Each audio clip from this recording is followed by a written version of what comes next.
Olá, amigos do Francisco de Paula. É uma alegria estar aqui com vocês, conversando um pouco sobre os ensinamentos que os Espíritos nos trazem dentro da nossa proposta espírita cristã. Que possamos contar com as bênçãos de Jesus, dos mentores espirituais desta casa, de Francisco de Paula, a nos ajudarem nesses momentos de transformação que passamos. E aí eu separei uma página do livro Renove-se, do Espírito Marco Prisco, psicografia de Divaldo Franco, e é o capítulo 19, o nome da página nos indaga, uma provocação. E você? É o que ele nos pergunta. E lendo o texto, nós vamos vendo que a proposta do texto é muito objetiva, muito clara, no sentido de nos perguntarmos a todo momento o que guardamos no nosso cenário mais íntimo, o que trazemos dentro de nós de forma mais verdadeira, essencial. E mostrando para nós que é possível estarmos também identificando nos outros que se aproximam de nós aquilo que eles, os outros, trazem em sua essência. É muito interessante, eu vou me permitir ler alguns trechos para que possamos conversar melhor a respeito dessa página tão profunda. E aí ele começa dizendo o seguinte: você identifica o avaro pela forma como ele se apresenta e se comporta em relação aos valores amoedados. Então aquelas pessoas, ou nós mesmos, porque aí o meu convite vamos ler juntos, enxergar o texto, aplicando não aos outros, aqueles que nós conhecemos no dia a dia, corriqueiramente, familiares, desafetos ou afetos, mas trazendo essas partes ainda adoecidas, ainda precisando de atenção para a nossa própria vivência, para nós mesmos. Então, no caso do avaro, onde nós nos apegamos aos valores materiais? Quais os valores nos são tão caros que nós ainda não conseguimos nos desapegar? E esses valores serem representados por dinheiro, propriamente dito, e aí muitos de nós disfarçam, não é que eu tenho que guardar porque eu não sei o dia de amanhã, necessidade de segurança, pode acontecer alguma coisa. E é claro, é muito bom ter cautela, mas em excesso isso já poderá caracterizar a avareza, aquele apego desmedido a algo material.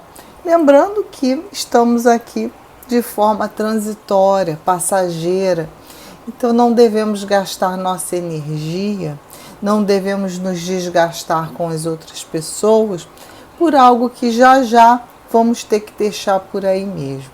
E mais, o avarento, ele terá um problema sério no futuro para resolver, que no momento da desencarnação, ele vai continuar ali preocupado com aquilo que ele mentalmente, com aquele modelo mental que ele desenvolveu ao longo de sua vida. Isso, com toda certeza, será causa de muito sofrimento e de dor. Então, precisamos o quanto antes identificar aqueles pontos de apego que temos, seja claramente relacionado aos valores materiais, financeiros, o dinheiro, seja relacionado a outros objetos. Às vezes guardamos algo que nos é caro por anos, e ninguém pode mexer e aquilo fica aqui sem utilidade, uma roupa,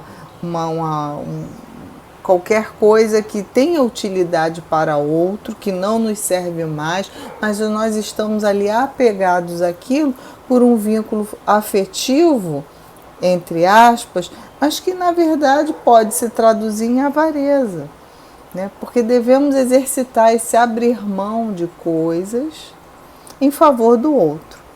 E ter o devido cuidado, porque muitas vezes abrimos mão de alguma coisa que nos é cara em favor do outro, mas ficamos sempre pensando com aquele leve arrependimento: não devia ter feito isso, não, né? A pessoa não teve cuidado, eu vejo agora que aquilo que eu dei para ela, que para mim era tão importante, tinha tanto valor, agora que aquela roupa, ou aquela toalha, ou aquela coisa, encontra-se maltratada, mal cuidada. Então isso também mostra que a gente não se desapegou, que essa parte avara nossa continua ali guardadinha, disfarçada, camuflada, justificada por um monte de observações, mas que na verdade nós precisamos olhar para ela e tratar dela, né? Porque tudo é transitório, até o corpo físico nosso nós vamos ter que abrir mão, que dirá das coisas, né? As coisas a gente nem se fala. Depois ele continua dizendo o seguinte: você percebe o egoísta nas mínimas manifestações com que se expressa. Então é muito fácil perceber em nós também o egoísmo, porque nas nossas mínimas manifestações nós vamos ali mostrar que somos egoístas. Isso é muito fácil quando a gente se observa descobrir. Às vezes para o outro é mais difícil, mas nós, num primeiro momento, nosso pensamento, né, diante de uma situação, ele foi na direção do coletivo, o que é justo para todos, ou nós pensamos numa determinada situação primeiro no que é justo para mim. Essa simples reflexão, esse simples movimento em direção ao coletivo ou ao individual, né, observação fácil de fazer no momento em que estamos atentos e pensamos a respeito, vai nos dizer um pouco de quem ainda somos. Isso é um problema? Quando isso acontecer, a gente vai ficar triste, terrível, se sentindo culpado, achando que esse mundo de regeneração que está chegando não é para nós? Não. Identificado o problema, a gente vai curar, né? Vamos tratar, vamos regenerar essa parte que ainda precisa de atenção e questionar ao nosso egoísmo.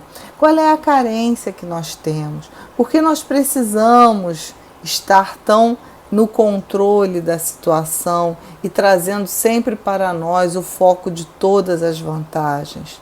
Por que o outro ele só recebe aquilo que nos está em excesso? Por que nós não compartimos também com o outro aspectos materiais e emocionais relacionados à nossa segurança? Segurança material, segurança íntima, segurança emocional. Né? Ou às vezes a forma como fazer alguma coisa que poderá ajudar o outro, mas nós queremos ser ali os detentores dos aplausos, das habilidades e até de certa forma escamoteamos, não dividimos, não compartilhamos o nosso saber, as nossas observações, porque precisamos daquele aplauso. Esse é o comportamento do egoísta. Por trás de tantas justificativas, como no primeiro caso, nós vamos encontrar o egoísmo guardadinho dentro de nós. E o bom da história é que nós precisamos, vamos dizer assim, entre aspas, desguardar esse egoísmo e tratar, curar, amar, acolher, como uma mãe que cuida do seu filho, educa seu filho. Temos muitos filhos interiores que precisamos educar, acolher, e o egoísmo é um deles. Precisamos transformar essa visão egoísta numa visão de coletividade, numa visão que vai alcançar a família universal. No parágrafo seguinte, Marco Prisco fala do mentiroso. E ele diz que a gente consegue reconhecer o mentiroso graças à frivolidade e insegurança com que ministra informações. Então o mentiroso é aquele que vai contar aquela história, a gente está vendo que aquilo não está dando certo, é aquela pessoa que se apresenta de uma forma desconfortável diante de uma indagação a respeito de alguma coisa que ele não deseja falar a verdade. Então são muitas justificativas, são muitos desconfortos que a gente vai percebendo no outro. Mas aí no nosso exercício de trazer para nós, a pergunta é: e quais as situações que nós lidamos, que nós enfrentamos, que nós fazemos uma força imensa para parecer o que não somos? Que fazemos uma força imensa para demonstrar bons sentimentos, caridade, fraternidade, paciência, até mesmo na escuta do outro, e que na verdade, no fundo, guardamos ali uma insatisfação, guardamos uma impaciência muito grande, não achamos nada daquilo, não concordamos com nada daquilo, nosso sentimento não está nesse nível, mas tentamos demonstrar, passar uma persona de muito bons, muito puros, muito maravilhosos, muito caridosos, sempre prontos a ajudar os outros, preocupados com as questões do mundo, com as obsessões, com tantos desvarios, com tantos desequilíbrios, fazendo longa preleção a respeito disso, quando não enxergamos o nosso próprio desequilíbrio. E aí está o descompasso entre a verdade que nós somos e aquilo que nós estamos deliberadamente mostrando. Isso se chama comportamento mentiroso. E nós vamos vendo isso em nós o tempo inteiro. O que precisamos fazer? Nos sentirmos maus, culpados, arrasados, entristecidos? Não. De novo, precisamos pensar: por que eu tenho tanta necessidade de agradar ao outro e não ser eu mesma? Por que não falar sinceramente: olha, eu até entendo que as suas palavras são bonitas, mas eu ainda não consigo ser assim. Ainda sinto ódio, ainda sinto inveja, ainda penso que exercer a fraternidade é muito bom em determinados grupos que concordam comigo, mas se esses grupos discordarem do que eu acho, eu tenho uma tendência enorme a querer impor. E até muitas vezes nós vamos vendo nos movimentos religiosos, nós queremos impor até em nome de Jesus, nós como se fôssemos procuradores do Mestre. E agimos com uma violência, mas não no sentido, a violência mais difícil que há, que é aquela violência implícita, a violência que está nas pequenas palavras, subliminarmente.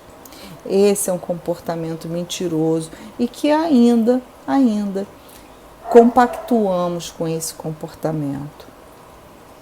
Depois, Marco Prisco fala do sexólatra. Então, o sexólatra, ele vai ser descoberto a partir da temática habitual em que se fixa. Isso vale para todos os outros temas que nós ainda nos envolvemos. Então, nós vamos ver que a pessoa que ainda está vivendo, né, nesse ambiente da sexolatria, e podem ser pessoas que tenham companheiros e companheiras ou não, né, porque muitas vezes nós vamos percebendo que pessoas que por uma circunstância da vida não vivem, né, num estado de abstinência sexual, muitas vezes isso é tão tormentoso a elas, essa ausência, que elas começam a desenvolver esse comportamento mental, né, do sexólatra. Então é preciso ter cuidado, né? Não estamos excluídos desse grupo simplesmente porque não praticamos, não temos uma atividade sexual regular por algum motivo, por alguma circunstância. É preciso ter muito cuidado com essa parte em nós. Mas podemos também alargar isso e pensarmos que aquela pessoa que se apresenta viciada no trabalho, ela pode estar escondendo uma avareza. Então, aquela temática habitual que estamos fixados, ou aquela pessoa que está sempre fazendo observações pessimistas, envolvidas com as temáticas dos dias de hoje, né? Então, o que é certo, né? Nós temos que participar da vida social e do que está acontecendo, mas será que aí dentro também não esconde um pessimismo que a gente descarrega na reclamação pela forma como estamos sendo conduzidos enquanto sociedade, né? Como o governo trabalha, como as pessoas participam desse jogo político e social? Será que é tanta reclamação e tanta segmentação, ou como, né, para usar a palavra da moda, tanta polaridade na nossa sociedade, não está também revelando um pouco de pessimismo, de ódio que o nosso povo carrega, e precisamos trabalhar isso? Então, o que Marco Prisco quer dizer aqui é que é mais importante para chegarmos realmente à raiz do problema é que observemos o nosso comportamento. Mas não paremos aí, tenhamos uma honesta decisão de investigar a fundo o que está por trás desse nosso comportamento. E depois ele fala do atormentado. Então ele fala que a gente percebe que uma pessoa está atormentada pela maneira com que se faz notar. Então aquela pessoa que chega perto de nós ou perto de determinado grupo e faz tudo para aparecer, e quer falar, e quer se posicionar, e quer indagar, e cria sempre uma resistência, muito embora devamos nos posicionar e nos colocar, mas sempre com equilíbrio. Então esse comportamento em nós pode estar nos dizendo que nós estamos atormentados, inquietos com alguma coisa. E a inquietude, o tormento, muitas vezes não conseguimos identificar a causa exata. Quantas vezes estamos muito bem, de repente ficamos mal-humorados, aí falamos assim, isso é o calor que está muito grande, isso está incomodando, chegamos ao final do dia exaustos, cansados, suados, inchados, isso nos incomoda e aí desperta em nós o mau humor. Será que isso pode ser esse fator que mudou tanto? Ou será que esse foi um fator externo que contribuiu, mas que não foi de fato a causa verdadeira? Então, precisamos parar para conversar com o nosso tormento, com aquilo que está nos incomodando. Para isso, nós precisamos nos dar tempo, através da meditação, através da oração, através do diálogo conosco mesmo. Nesse mundo de sociedade, nós estamos sempre voltados para fora. Sempre estamos em contato com muitos, apesar de isolados socialmente, através dos meios eletrônicos, através dos celulares, das conversas de WhatsApp, através da internet. E, curiosamente, cada vez mais nos apropriamos dessas ferramentas e não damos tempo para nós mesmos. Aqueles que não têm acesso ou não têm tanta intimidade com essas ferramentas do novo mundo, elas se dedicam a ver TV da hora que começa o jornal, as TVs, as novelas, os filmes, as séries. Então vamos vendo que tem gente que maratona séries. E aqui não vai nenhuma crítica, não. Aqui vai só uma observação. E você? Você está dando tempo para você mesmo? Você está dando tempo de se maratonar, de entrar na sua própria alma e perquirir o porquê dos seus tormentos, das suas dificuldades? Esse contato íntimo consigo mesmo está sendo deixado de lado? Essa é a grande pergunta que temos a fazer. Precisamos, nesses tempos difíceis, mas tão importantes para a nossa alma, estarmos cada vez mais em contato com essas partes nossas, com essa sombra, irmos ao encontro através do silêncio interior, de minutos de meditação, aqueles que não conseguirem ficar 15, 20, 30 minutos, que faça 10, 5, e progressivamente, diariamente, num treino, num exercício, num compromisso consigo mesmo, com seu equilíbrio emocional, que possam ir através desses momentos consigo mesmo, acalmando-se, detectando-se, identificando essas partes que precisam ser tratadas. O curioso com esse exercício de meditação, e muitos, na internet existem muito material, muita informação a respeito disso. Na própria Netflix, foi lançado agora uma série a respeito da meditação, falando muito da parte científica, dos benefícios que a ciência já demonstra com aqueles que têm essa prática meditativa. Vale a pena assistir, eu estou gostando muito. Então nós precisamos investir nas ferramentas que temos à nossa disposição, que são valiosas, que não nos custam nada em termos financeiros, mas que necessitam de disciplina e tempo. Tempo nós temos.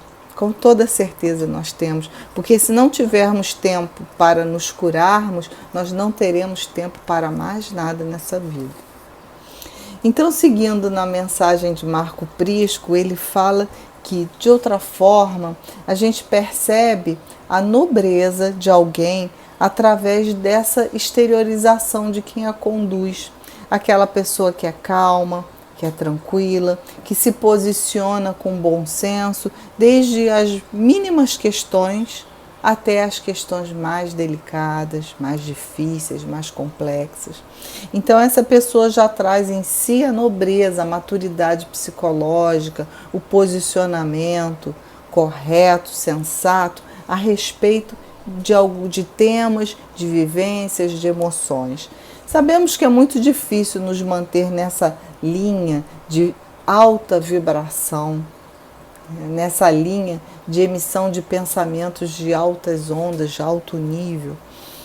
Mas, vez por outra, conseguimos, através do estudo bem direcionado, através do nosso esforço, em certos temas, envolvidos e acompanhados pelos nossos mentores espirituais, de demonstrar essa parte boa de maturidade psicológica que todos nós já alcançamos em determinado momento, em determinado grau e em relação a alguma vivência que já passamos. Então temos esse lado também. Depois ele diz que a gente percebe aqueles que são pessoas pacificadas pela forma com que pelo impacto que essas pessoas nos trazem na forma de mensageiros de harmonia. Então são aquelas pessoas que quando nós encontramos, nós sorrimos intimamente. Que bom te rever, que bom ver você, porque aquela pessoa traz para nós notas de harmonia, de paz, de tranquilidade. Então já é uma conquista também daquele espírito. E nós também temos em nós essa possibilidade, essa harmonia em latência, alguns mais desenvolvidos, alguns ainda precisam tomar conta e aguar mais essa plantinha, essa virtude do equilíbrio emocional, da harmonia, da irrestrita confiança em Deus, e assim vamos exteriorizando e passando ao outro também esse bom exemplo. Ele diz que aquele que ama, ele também estará mimetizado, ele estará induzido, ele estará em sintonia com a pureza daquele outro que também ama, e essa pureza o penetra. E ele aqui vem demonstrando que, da mesma forma que pela lei da afinidade nós vamos buscar o nosso semelhante, muitas vezes nos incomodamos com aqueles que convivemos dizendo fulano é muito egoísta, porque nós também temos esse egoísmo, estamos afinizados, não estamos assim fora do lugar, desencaixados, é porque temos esse componente também, precisamos lidar com isso. E da mesma maneira, quando desenvolvemos o amor ao outro, o amor que não precisa de utilidades, né? Porque na nossa sociedade conosco, nós percebemos que o amor ainda está muito vinculado ao que é útil. Então, em determinadas épocas da nossa vida, temos grandes amigos, queridos amigos, que pensamos, nossa, que pessoa valorosa, que bom ter você ao meu lado. Quando essa pessoa perde a utilidade para nós, quando essa pessoa muda de posição, quando essa pessoa não nos é mais útil, nós simplesmente abandonamos aquela amizade. Não ligamos mais, enfim, não mandamos mais nenhuma mensagem, porque aquela pessoa já não está mais, vamos dizer assim, em sintonia conosco. Então, aquele amor do primeiro momento era amor ou era utilidade? Ou era necessidade nossa de termos ao nosso lado uma pessoa que concorda com as nossas ideias, que é boa, que é bem vista, que é benquista? Então, o nosso amor ainda é um amor muito embrionário. Precisamos, de fato, amar, seja lá da forma que for, seja lá quem for. Né? São os doentes, doentes somos todos nós em algum momento, né?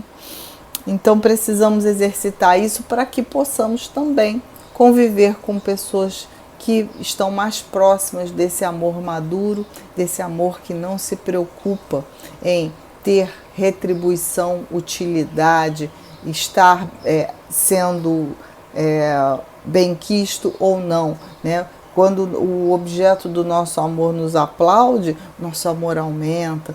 Quando o objeto do nosso amor nos faz uma crítica, a gente fica achando que esse amor já está meio enfraquecido. Então temos ainda uma vinculação muito grande do amor com a utilidade. A gente tem que pensar muito nisso. Depois ele diz que aquele que ajuda, ele também está estimulado pelo exemplo edificante e de abnegação que também o impregna. Então, como é importante nós começarmos a agir no bem, porque vamos então impregnar o outro com essas nossas ações. E ele fala que a pessoa, nós só perdoamos quando a gente escuta, quando a gente percebe uma lição viva da renúncia e da necessidade de libertação emocional ao lado daquele que nos ajudam emocionalmente. Então, essa relação do perdão com a libertação emocional de quem perdoa, olha que maravilha isso. Perdão é bom para quem mesmo? Para quem que é bom o perdão? Para o que é perdoado ou para aquele que perdoa? Porque perdão significa libertação emocional para aquele que perdoa. E ele aqui coloca que nós não conseguimos perdoar sozinhos. Nós conseguimos perdoar a partir da lição viva da renúncia, daquele que nos ajuda emocionalmente. E muitos de nós poderiam dizer, mas eu sou sozinho, não tenho ninguém que me ajude emocionalmente. Será? E o seu mentor espiritual, quem é? Qual o papel que ele cumpre nesse mundo? Ele está aqui para realizar seus desejos ou ele está aqui para te auxiliar no processo de amadurecimento, de crescimento espiritual, emocional, que você vai lograr angariar, carregar o seu legado por toda a sua existência de espírito? Então, sim, aqui nós temos a ajuda emocional desse querido amigo mentor espiritual. Vamos conversar com ele nos nossos momentos de prece, nos nossos momentos de dúvida, nos nossos momentos de ansiedade, de tormento. Vamos buscar nele esse apoio, porque ele está acima de nós e está vendo, está percebendo muito além daquilo que nós estamos percebendo. Vamos entregar para ele, que é o emissário, que é o nosso tutor, é o emissário de Jesus nas nossas vidas. E aí ele arremata, Marco Prisco arremata, cada um inspira e oferece o que é e o que tem. O que você tem inspirado naqueles que te cercam? Como você é visto? Faça uma análise sincera, faça uma avaliação. Quem é você? Pelo que os outros te passam, te dizem, é possível, né? Muito mais pelas atitudes do outro com relação a você mesmo, é possível que você saiba, que você chegue a essa resposta com precisão. o que você inspira nos outros e o que você oferece. Porque o que você inspira e o que você oferece é aquilo que você tem. É aquilo que você está cultivando, é aquilo que você tem disponível para compartilhar com o outro. E ele diz, uns refletem desajustes, paixões nefandas, mesquinhez, vícios e iras de que se encontram possuídos. Outros inspiram a coragem, a caridade, a ternura, a união e a fraternidade de que se repletam. Então, de qual lado nós queremos estar? É certo que algumas vezes nós vamos estar inspirando as paixões, outras vezes a coragem, a caridade. Então nós ainda transitamos nesses dois mundos, mas precisamos ter na nossa mente a direção firme para onde eu quero ir, o que eu quero cultivar, como devo me comportar para satisfazer o Deus interior que habita em mim, para agradar esta parte íntima, divina, latente que existe na minha vida. E eu só consigo essa força, essa determinação, esse estímulo, se eu estiver em contato com essa parte minha, sem medo de enxergar as mazelas que lá também existem. Fazem parte do caminho evolutivo. O erro faz parte do caminho evolutivo. Então precisamos ter essa coragem, essa sinceridade, essa honestidade. E ele diz, faça uma avaliação dos seus recursos e verifique se você é aquele que descobre os primeiros e não se contamina, quer dizer, aquele grupo de desajustes, paixões, mesquinhez, vícios. Vamos identificar isso em nós e nos outros. Claro, possuímos ainda essa parte. Mas nós não vamos nos contaminar. Ao descobrirmos em nós, a nossa atitude não é de espalhar isso, de disseminar numa atitude de baixa estima, achando que não merecemos, que não vamos conseguir, que ainda somos muito errados, ou aquela falsa humildade, né? Eu ainda sou uma pessoa tão problemática. Não, vamos descobrir e tratar e curar. Vamos descobrir e amar essa parte nossa, deixando que ela perca a sua força, ou que essa energia da ira, da inveja, do ódio que está alocado nesse complexo possa ser esvaziado e deslocado para outros complexos positivos que nós temos e devemos desenvolver. É assim que a nossa mente funciona, na base da energia. A gente desloca a energia que está em excesso e é prejudicial numa atitude, numa associação de ideias, num comportamento. Vamos deslocar para outra proposta nova que estamos desenvolvendo, uma proposta do bem, a proposta cristã. Para isso precisamos do exemplo da troca. Por isso Jesus disse, eu sou o caminho, a verdade e a vida. Porque precisamos desse norte, desse rumo, desse objetivo, para que ao longo do caminho possamos transformar as partes que ainda não estão em ajuste com a nossa nova proposta. Então a nova proposta é fundamental.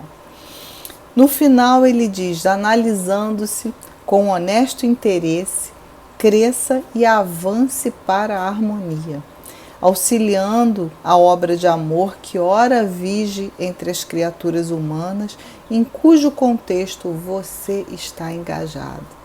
E aqui, já chegando no final do nosso bate-papo, Marco Prisco nos convida, e ele afirma que estamos engajados numa obra de amor e que precisamos assumir esse nosso papel, primeiro nos amando, entendendo, reconhecendo as partes ainda doentes que carregamos e amando-as e compreendendo e corrigindo-as e ajustando-as e transformando-as e diluindo essa energia, essa carga, transferindo para ações no bem, para ocuparmos a nossa mente e renovarmos o nosso modelo mental, seja ele qual for, para a nova proposta, a proposta do Cristo.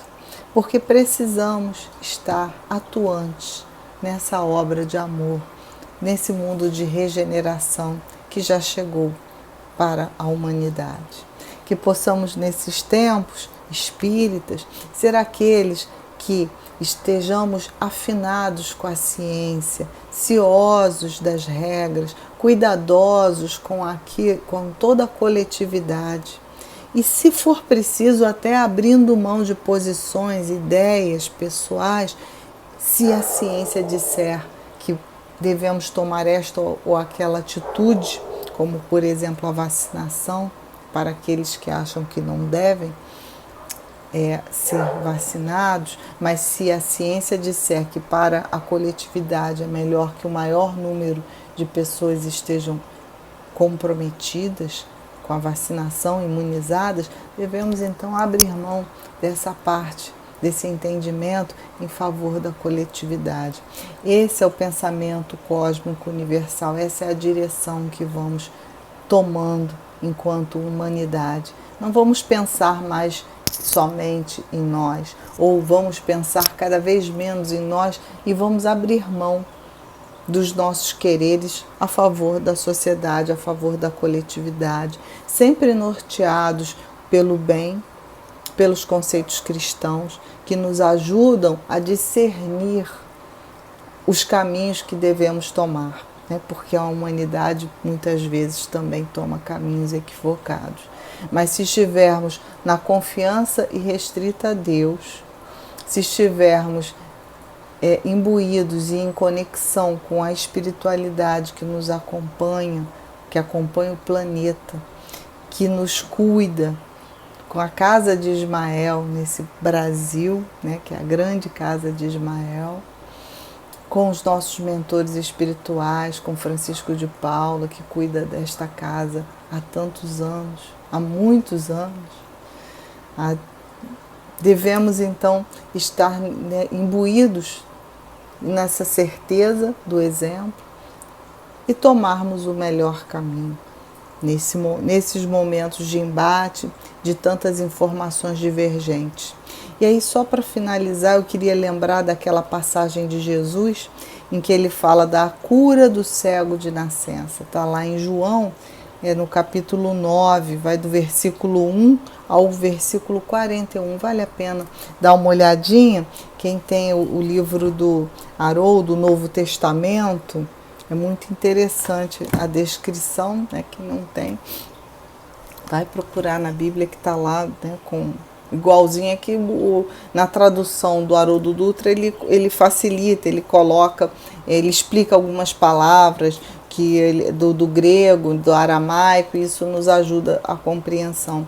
Então, rapidamente, ele nos diz o seguinte, que Jesus, havia um cego de nascença que pedia esmolas, e os discípulos passando com Jesus ali viram aquela cena do mendigo cego pedindo esmolas e começaram a perguntar a Jesus, mas ele é cego de nascença por quê? Porque havia um conceito, eu acho que ainda há entre nós, de que a pessoa que tem alguma deficiência é cego é porque teve algum grande pecado, é uma punição de Deus, é um castigo, é um problema sério, enfim. E aí os discípulos perguntaram, indagaram a Jesus sobre essa culpa que aquele cego teria, né, sobre o pecado. E aí Jesus responde, nem ele pecou, nem seus genitores, mas para que fossem manifestadas nele as obras de Deus. Então não havia ali um compromisso, né? Na verdade, Jesus querendo dizer para os discípulos que a gente não deve generalizar, né, usar preconceito, aquele que já é hipervulnerável, ainda mais com preconceito social, acabou pedindo esmolas ali na rua. E aí, fazendo isso, Jesus cuspiu no barro, moldou o barro e colocou nos olhos do cego e disse para o cego, vai lavar-se no tanque de Siloã. E aí ele foi, o cego levantou-se e foi. E após fazer isso, ele começou a enxergar. Nesse momento, Jesus já tinha seguido. Mas o cego, as pessoas começaram a dizer, mas esse era o cego que vivia aqui pedindo esmola há anos? E aí uns não acreditaram que era um cego, pensaram que era outra pessoa. Outros disseram, não, é o cego mesmo. E nesse momento o cego diz, sim, sou eu. E conta que Jesus foi, que curou e tal, que disse para ele, quando ele lavou os olhos do barro, tirou o barro dos olhos, ele já estava enxergando. E aí foram chamar os parentes, os pais disseram, não, ele era cego sim, desde que nasceu. E o grande problema dessa passagem é que Jesus fez isso no sábado. Então, os rabinos do templo, eles então chamaram, porque não pode, no sábado não pode. E aí começaram a indagar aos genitores de uma forma muito incisiva, porque se houvesse o reconhecimento do cego e dos genitores de que de fato um milagre tinha sido operado num sábado, através de alguém que não fazia parte daquela comunidade judaica, eles seriam expulsos do templo. E os genitores disseram, não, pergunta para o meu filho, porque ele é maior de idade, ele pode responder. E foram perguntar para ele, não, aí ele confirmou tudo, sim, foi Jesus, foi no sábado, e até na sua ingenuidade, como nos fala Amélia Rodrigues, né, no livro Trigo de Deus, que ela comenta essa passagem no capítulo 3, ele disse, olha, por que vocês estão perguntando, vocês querem ser discípulos dele?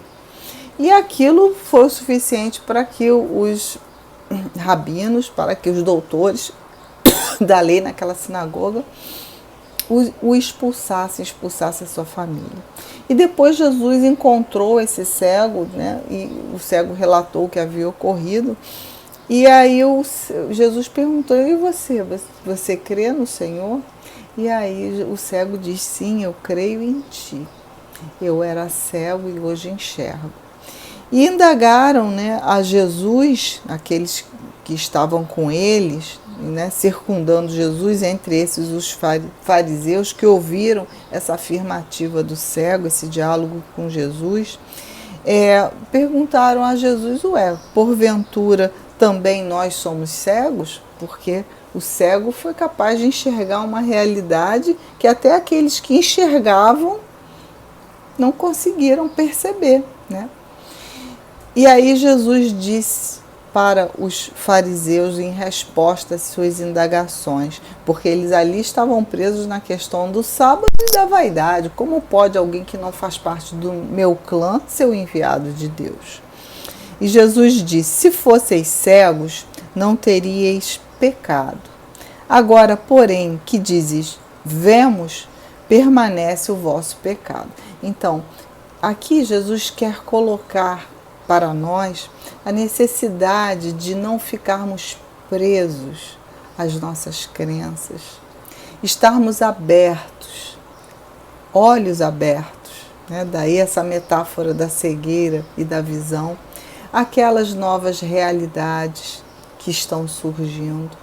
E, sobretudo, não fecharmos os nossos olhos, não impormos a cegueira às nossas necessidades de crescimento, de reparação enquanto encarnados, as necessidades que temos de enxergarmos o tamanho da nossa avareza, o tamanho do nosso egoísmo, o tamanho do nosso orgulho, o tamanho dos nossos vícios, que devemos nos voltar e pegar esse barro com a mensagem, com a palavra de Jesus e nos banharmos nesse lago para que possamos de fato enxergar quem somos nós. E somente através da correta condução, através da percepção em nós desses pensamentos que nos levam ao egoísmo, dos nossos apegos a coisas e pessoas que nos levam a ser avarentos, dos nossos ódios, das nossas invejas, das nossas dificuldades, das nossas vaidades, em todos os campos da nossa atuação. Somente através dessa percepção vamos conseguir de fato nos tornarmos pessoas atuantes, pessoas vivas, pessoas que enxergam na nossa sociedade. Então não nos iludamos mais. Os tempos são chegados, fomos convidados para o banquete e vamos dizer sim, estarei presente. Vou da forma que eu puder, da forma mais honesta, sem querer parecer o que não somos. Que possamos assumir esse compromisso com o Mestre, o compromisso daquele que enxerga e percebe a importância desse momento evolutivo para nós. Fiquem com Deus.